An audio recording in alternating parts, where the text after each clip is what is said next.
Hey guys, Dr. Watt from Pinecrest Chiropractic. Let's talk about the shoulder, right? You guys probably could have guessed that already, huh?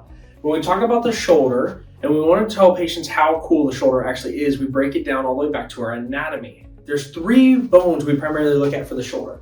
First one's going to be your clavicle. That's the one most people don't really think about, but that's your collarbone right here. This is across the front. There's going to be your humerus, which is your upper arm bone, and then there's your scapula, which is your shoulder blade back here. Those three bones help create three different joints that make your shoulder move. The one most of us think of is your glenohumeral joint. That's the one that sits right here. That's the ball and socket joint that sits here. The next one's going to be your AC, or your acromioclavicular joint. That's between the lateral and the outside of the clavicle, and then this prominence that comes up off of the shoulder blade. The third one, which is arguably the most important because it actually attaches the arm or the upper extremity to the axial skeleton, is your SC joint, right? We oftentimes forget about that one. That's your sternoclavicular joint, where it's part of the clavicle attaching to the sternum. Those three joints made by those three bones are then moved by over 17 different muscles. 17 muscles attached just to the scapula itself, right? There's a lot of anatomy going on there, and that's before we even talk about vascular or any of the soft tissue stuff like your labrum or any of the other ligaments in there. There's a lot of stuff going on in there. So these shoulder issues are really complex.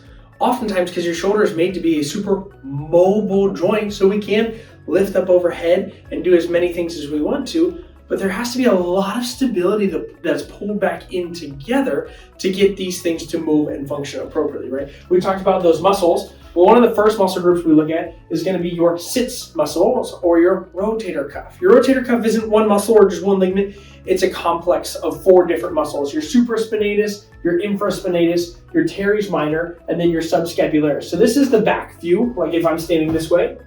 And this one over here is the front view, like you're standing this way. Those four different muscles all are responsible for keeping the humerus in the cup there, right? So it's keeping the ball inside the socket. The next one we look at is going to be your scapular stabilizer muscles. This is kind of a big group of muscles with lots of different movements. So we can see a deeper tissues down here like your rhomboids or your levator, and then we see some more superficial ones over here. We're looking at things like your trapezius, your deltoid. All of these muscles are responsible for making your joint move. And we didn't even talk about labrum issues, right? And so there's a lot to look at when a patient comes in complaining of shoulder, whether it's pain or dysfunction or feeling they're frozen or they're stuck, right? So the first thing we start with is going to do a consultation where I want to ask you every symptom you're feeling. How long has this been going on? Where did this come from? All of that information so we can paint a good picture. And I want you to tell me all of it so that when we move into our orthopedic exam next, we can see where your restriction's actually at, what causes pain, what flares it back up, and that's going to help us figure out exactly what tissues are inflamed and having problems. And so looking at all of that to then eventually be able to build a plan. How do we treat these? Well, lots of different ways that we treat depending on what your condition is. And so we're going to mix in things like adjustments to the shoulder, all three of those different joints, as well as the thoracic spine are all super important to get moving the way they should again. Those adjustments are also going to help with that communication between your brain and your body between those joints. So those adjustments are going to be huge. Then we mix in things like shockwave and laser, all to help the soft tissue then heal the way it's supposed to.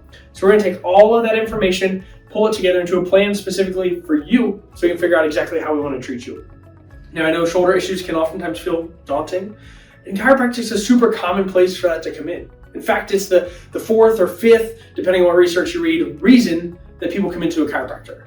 So we would love to take a look at your shoulder and help figure out exactly what you need. We'll go through some exercises you can do at home and some things like that here in a few videos. But if you've got more questions or want to know more about your shoulder, come on in. Let's chat about it.